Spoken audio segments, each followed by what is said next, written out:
Bonjour à tous, chers frères et sœurs. J'espère que vous allez bien. Je suis votre sœur, pasteur stagiaire Jessica Mariano. Et dans le cadre de 5 minutes avec Jésus, alors j'ai l'honneur de pouvoir méditer avec vous. Ce matin, je nous invite à plonger nos regards dans la parole de Dieu, dans le psaume 23, le verset 5. Psaume 23, le verset 5. Nous lisons dans la version Louis II 1910. Il est écrit « Tu dresses devant moi une table en face de mes adversaires. Tu oins d'huile ma tête et ma coupe déborde. » Il s'agit ici en fait du psaume 23, du célèbre psaume 23 que nous connaissons, que nous aimons beaucoup probablement. Certainement nous aimons ce psaume 23 parce qu'il nous réconforte. Alors, aujourd'hui, nous allons spécialement nous arrêter sur la première partie du verset 5. Tu dresses devant moi une table en face de mes adversaires. De prime abord, en nous identifiant au psalmiste, nous pouvons déjà souligner que, premièrement, face à nos adversaires, Dieu ne nous laisse pas seuls. Il est écrit, tu dresses devant moi une table en face de mes ennemis. Donc, Dieu est là avec nous, il est présent face à l'épreuve, face à nos ennemis. Il ne nous abandonne pas. Deuxièmement, Dieu ne nous fait pas fuir non plus face à nos adversaires. Au contraire, il nous fait nous tenir face à eux et à les affronter avec courage. Alors, tu dresses devant moi une table en face de mes ennemis. C'est-à-dire que dans l'adversité, Dieu nous donne sa parole pour qu'on la mange. On est face à l'adversité et la chose que Dieu veut faire, au lieu de nous envoyer face à l'ennemi, à lancer l'assaut, lui, il nous invite à nous nourrir. Il nous donne sa parole comme nourriture pour qu'on puisse la manger, la méditer, afin qu'elle nous soutienne, car elle est notre pain quotidien, afin qu'elle nous soutienne, qu'elle nous fortifie, qu'elle nous donne le courage et la capacité non seulement d'affronter nos épreuves, mais également de pouvoir les surmonter et en être victorieux. Être victorieux avec la parole de Dieu face à tout ce qui peut s'ériger contre nous en ennemis. Il peut s'agir par exemple de difficultés de tout genre, difficultés financières, de problèmes de travail, de chômage. Il peut s'agir de tristesse, de découragement, de maladies chroniques, d'attaques spirituelles, d'amertume, de démons, de mauvaises pensées qui nous assaillent, de problèmes familiaux peut-être, des problèmes peut-être pour enfanter pour certains, des problèmes au niveau de l'école pour d'autres, des problèmes peut-être au niveau du travail, peut-être qu'il y a un patron ou des collègues de travail qui sont compliqués, etc. Tellement de problèmes, de difficultés. Mais face à tout cela, c'est la parole de Dieu dans nos bouches et dans nos cœurs qui nous aide ou nous aidera à surmonter efficacement ces épreuves et nous fortifiera dans l'épreuve, fortifiera dans la foi durant l'épreuve.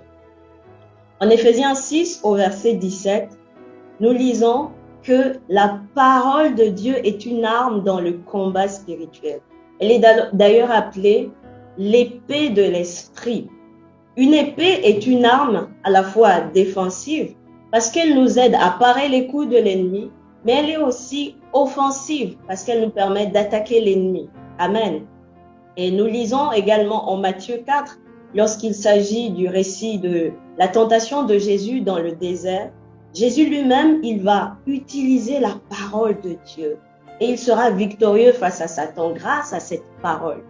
Frères et sœurs bien-aimés, la parole de Dieu est puissante et efficace. C'est important que nous puissions le réaliser pleinement. C'est vrai, elle est vraiment puissante et efficace.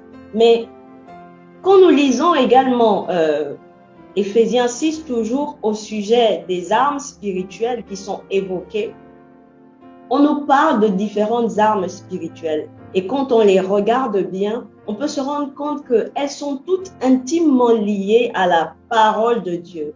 La parole de Dieu est une arme puissante et efficace. Et elle est à notre portée. Et Une arme n'est efficace que si on l'utilise. Nous devons la saisir et l'utiliser pour vivre pleinement son efficacité dans l'épreuve. Dans nos églises et nos différentes plateformes, WhatsApp, Facebook, nos différents groupes, nous sommes vraiment saturés de la parole de Dieu. Nous sommes chargés, bombardés, remplis de la parole de Dieu en permanence, soit par des prédications, des exhortations, des méditations de tout genre que nous recevons, qui nous bénissent et nous édifient. C'est vrai. Et c'est une nourriture qui vient généralement de l'extérieur. Ce sont les autres qui nous la partagent. Mais nous devons apprendre, sinon réapprendre, à revenir nous-mêmes dans la parole de Dieu pour la méditer personnellement, l'intérioriser et la proclamer avec foi dans nos épreuves pour remporter la bataille. Si Dieu, dans sa sagesse infiniment variée, face à l'adversité, face à nos ennemis, il ne nous dit pas « allez-y au combat », il ne nous dit pas de lancer l'assaut, mais dans sa sagesse infiniment variée, il nous invite à prendre part à la table qu'il dresse devant nous, à la parole qu'il nous donne. C'est parce qu'il connaît que sa parole est puissante, il connaît le pouvoir qui est dans sa parole. Et en l'occurrence, le pouvoir de sa parole dans nos bouches face à l'adversité. Et s'il nous invite justement à nous détourner de l'ennemi, des épreuves, c'est parce que si nos regards restent focalisés seulement sur les difficultés, sur les épreuves par lesquelles nous passons, que parfois même nous ressentons dans notre chair quand c'est une maladie, ou la pression extérieure, c'est vraiment quelque chose de réel que nous vivons et qui est vraiment difficile à vivre.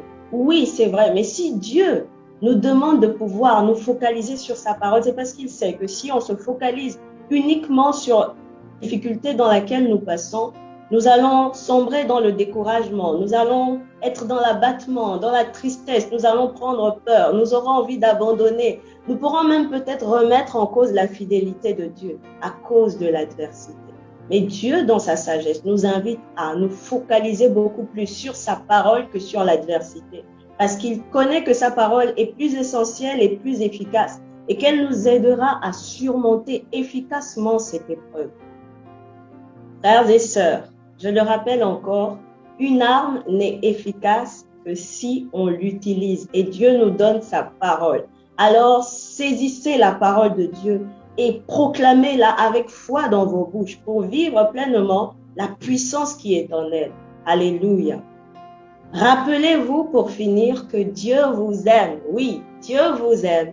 Et il est avec vous dans les épreuves. Quelles que soient les épreuves par lesquelles vous passez, ce psaume nous rappelle encore que Dieu est avec nous. Il est avec vous dans l'épreuve, quelle que soit l'épreuve par laquelle vous passez actuellement et quel que soit le degré de difficulté que cela suscite.